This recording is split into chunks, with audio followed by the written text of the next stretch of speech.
Hi everyone, welcome to medical eighties. मैं आपके साथ एमडी का 2024 के डेली टारगेट शेयर कर रहा हूं। आज मैं आपके साथ एमडी का 2024 का डेली टारगेट 66 शेयर करूंगा। सबसे पहले बिस्मिल्लाहिर्रहमानिर्रहीम। एमडी का 2024 के डेली टारगेट 66 में जो सबसे पहले सब्जेक्ट हम डिस्कस करेंगे वो हमारे पास है बायोलॉजी का। बायोलॉजी में हमने जो चैप्टर स्टार्ट किया हुआ है बायोलॉजिकल मॉलिक्यूल्स, उसका आज हम कार्बोहाइड्रेट का ही टॉपिक आगे कंटिन्यू करेंगे। कल हमने इसकी एक टाइप मोनोसेक्राइड को डिस्कस किया था, आज हम इसकी सेकंड टाइप ओलिगोसेक्राइड को डिस्कस करेंगे।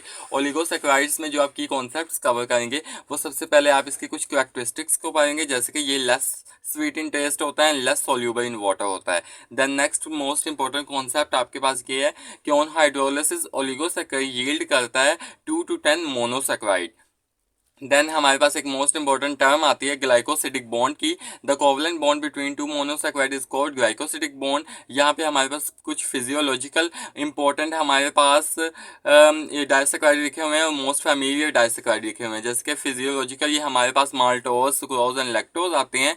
एंड देन अगर हम मोस्ट फैमिलियर डाइसैकेराइड की बात करें तो वो सुक्रोज या कैन शुगर आता है, जो ऑन हाइड्रोलिसिस यील्ड करता है ग्लूकोज और फ्रुक्टोज, जो हमारे पास रिड्यूसिंग शुगर्स हैं। इनका जनरल फॉर्मूला की अगर बात करें तो वो हमारे पास है C12H22O11। ये फ्रुक्टोज एंड ग्लूकोज दोनों का ही जनरल फॉर्मूला है। देन नेक्स्ट पेज पर हमारे पास मोस्ट इंपॉर्टेंट डायग्राम दी गई हैं। यहाँ पे 2 monosaccharides of fructose and glucose की डायग्राम दी गई है और यहाँ पे हमारे पास 1 डायसेक्राइड जिसको हम 1-2 ग्लाइकोसिडिक लिंकेज भी कहते हैं। तो इसको आपने अच्छे तरीके से पढ़ना है। ये हमारे पास फिगर के नीचे इन्फॉर्मेशन दी गई, इसको भी आपने अच्छे तरीके से पढ़ना है। आज का आपका ओलिगोसेक्राइड का टॉपिक है, इसको सबसे पहले आपने अपनी प्रोविंशियल बुक से पढ़ना है, देन उसके बाद आपने इसको फेडरल से लाजमी पढ़ना है। ये था आपका बायोलॉजी का टारगेट 66। देन हम केमिस्ट्री के टारगेट 66 की बात कर लें। देन हम केमिस्ट्री के टारगेट 66 की बात कर लें तो हमने केमिस्ट्री में न्यू चैप्टर जो स्टार्ट किया था मैक्रोमोलिक्यूल्स, उसमें हमने प्रोटीन्स का जो टॉपिक था वो कल हमने कवर कर लिया था।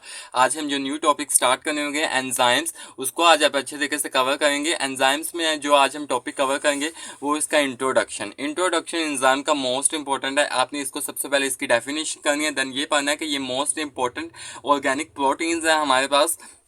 देन उसके बाद हमारे पास यहाँ पे मोस्ट इंपॉर्टेंट हमारे पास एंजाइम्स का फैक्टर लिखा हुआ है, they may speed up reaction by factor up to 10-20। ये मोस्ट इंपॉर्टेंट है, आपने इसको अच्छे तरीके से कवर करना है।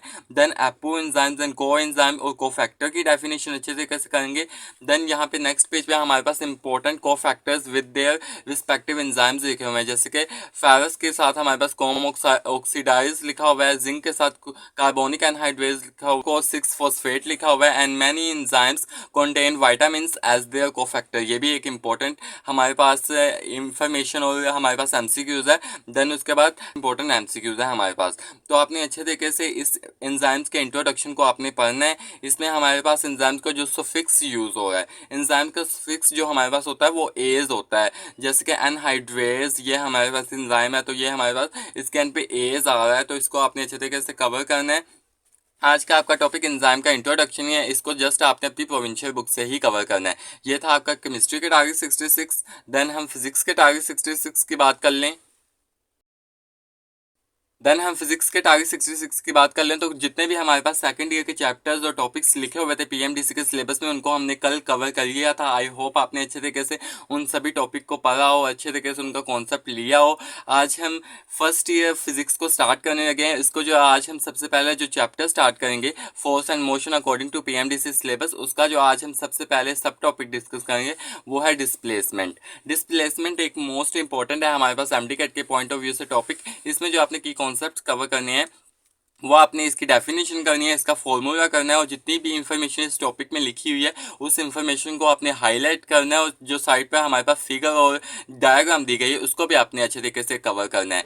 ये था आपका फिजिक्स का टारगेट 66। आई होप मैं आपको अपनी बात समझाने में कामयाब रहूँगा। अगर आपको मेरी वीडियो पसंद आए तो मेरी वीडियो को लाइक कीजिएगा, मेरे चैनल को सब्सक्राइब कीजिएगा, अपने दोस्तों के साथ एमडी का 2024 के डेली टारगेट शेयर करना ना भूलिएगा।